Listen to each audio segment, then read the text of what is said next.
السلام عليكم ورحمة الله وبركاته. ازيكم عاملين ايه؟ معاكم قناة عايدة فود. اتمنى دايما تكونوا مشرفيني، وعايزة اتكلم شوية عن المنتج اللي انا بقدمه حالا. رهيب جدا يا جماعة. دي فطاير بالنوتيلا على شكل حزام زي ما احنا شايفين. مش شكلها بس اللي جميل، من وجهة نظري انا بتكلم على حاجتي وانا واثقة فيها.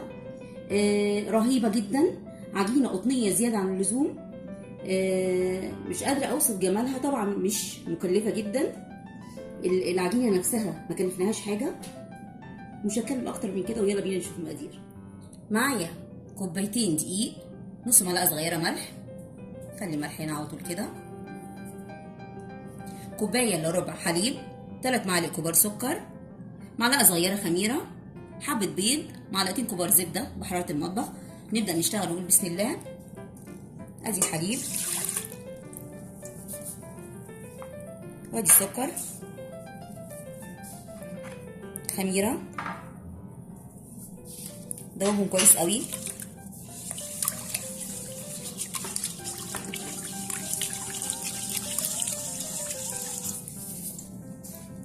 هضيف البضاية،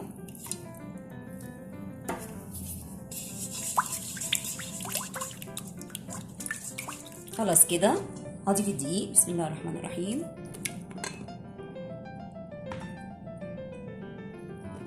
طبعا مع الملح، وهعجنهم كويس جدا لمدة دقيقتين.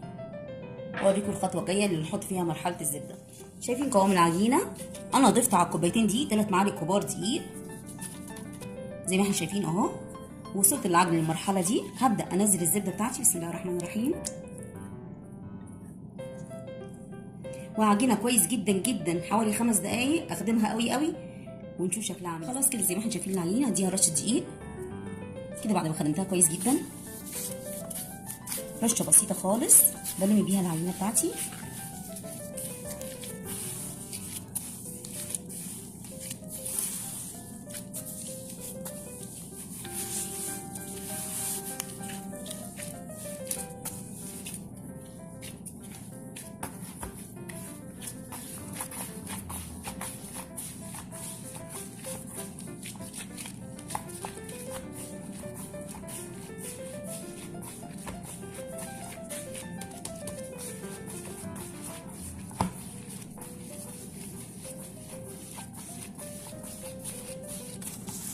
زي ما احنا شايفين كده اهي. جبت البوله، حطيت رشه دقيق، واحط العجينه بتاعتي وزرة دقيق بسيطه على الوش، واغطيها ونسيبها ساعه تخمر. بس كده العجينه خمرت، اقول بسم الله.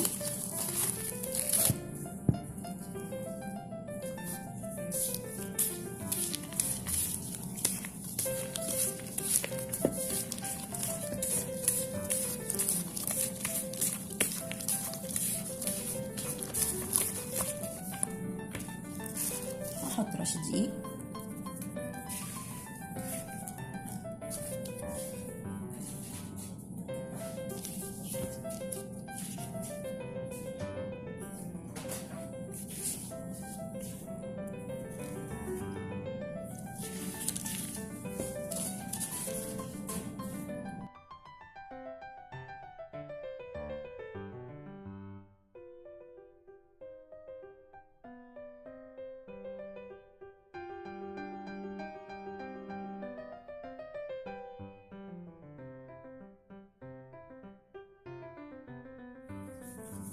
خلاص كده زي ما احنا شايفين.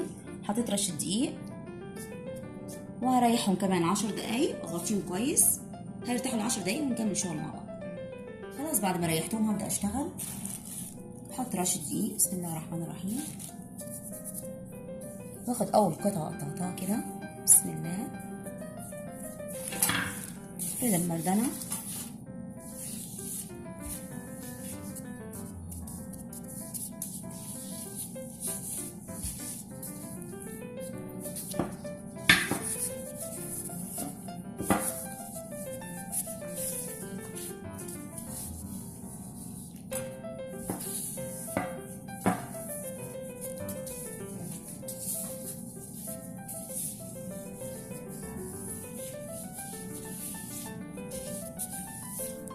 خلاص كده هحط النوتيلا في النص. بسم الله الرحمن الرحيم.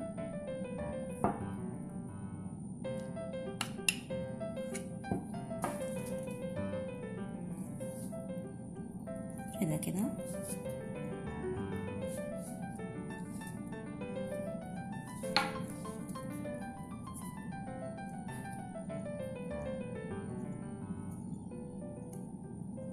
طبعا النوتيلا اللي معايا دي بالبندق،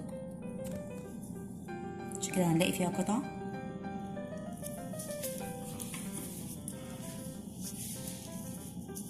كده بسم الله الرحمن الرحيم.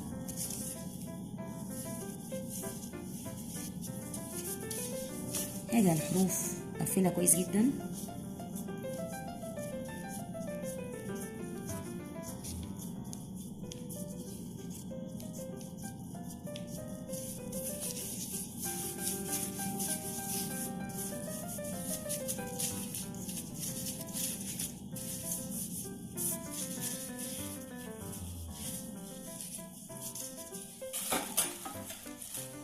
هقطع كده من النص.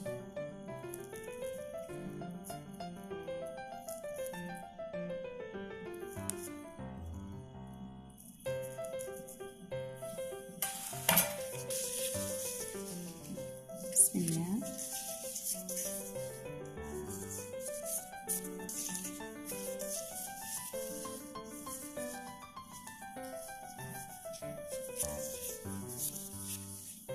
شكلها بالطريقة دي زي ما احنا شايفين، وهركنها احطها على ورقة زبدة واشكلهم كلهم نفس الطريقة. واوريكم واحدة كمان مع بعض. هعمل معاكم واحدة كمان عشان نشوف الطريقة. هقفل كده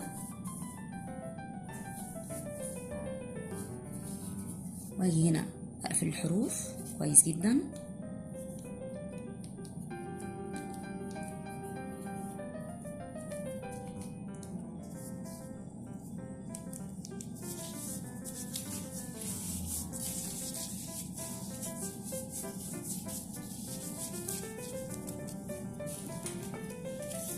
هقطع كده من النص.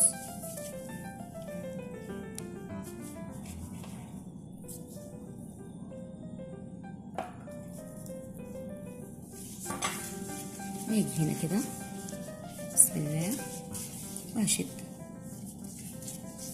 وهشد كمان كده بالشكل ده كده.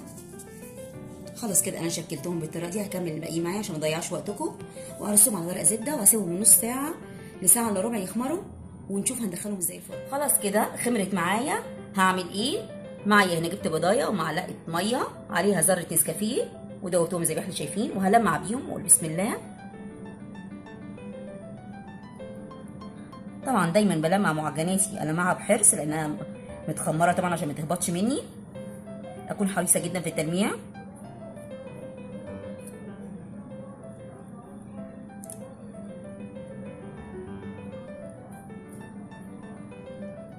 تمام كده. هحط رشه سكر عادي ده يا جماعه مش بودره، ومعايا شوكليت شيبس زي ما انتي حابه تحطي، ده مش حاجه ضروريه يعني، بس انا بحب الحاجه تطلع شكلها لذيذ كده.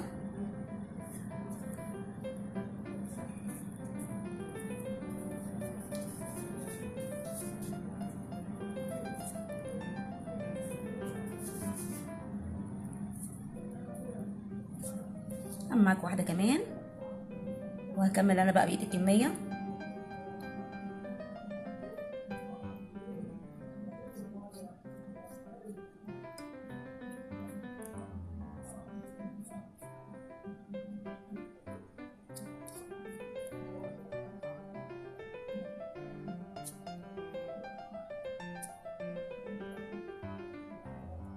قد ايه جميله، شكلها لذيذ قوي.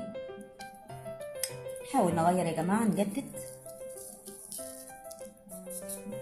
مش كل حاجه يبقى نفس الشكل اللي بنعمله، لا لازم نطور شويه.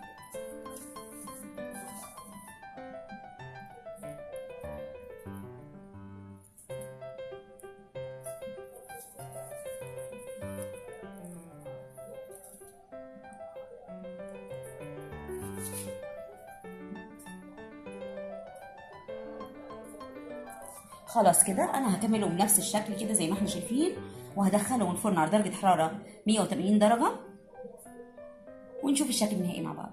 خلاص كده انا قبل ما تخرج الفطاير قعدت حوالي من 10 ل 12 دقيقه في الفرن، شغلت عليها الشوايه حوالي دقيقتين بالظبط وخرجتها. عايزه اتكلم عن اللمعه.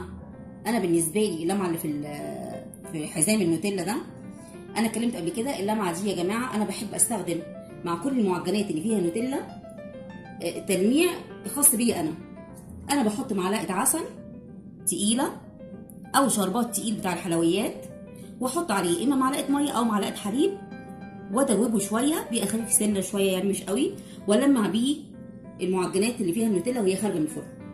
انا بعد ما خرجت من الفرن لمعتها كده. انا اوريكم معلش بس بعد ما انا خلصت اهو، شايفينه؟ دي البواقي اللي كانت باقيه معايا بعد ما لمعت. اول ما خرج لمعته كده عشان هو سخن.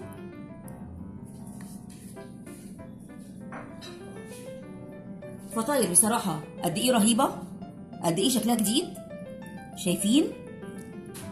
بصراحه والله انا يعني انا منبهره بيها لانها رهيبه بجد.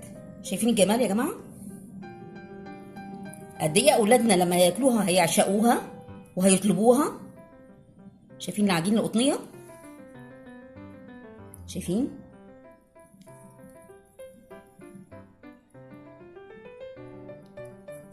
يا ريت لو عجبكم الفيديو بتاعي تعملوا شير ولايك وسبسكرايب، ودايما تكونوا معايا في قناه عايده فود، والى اللقاء.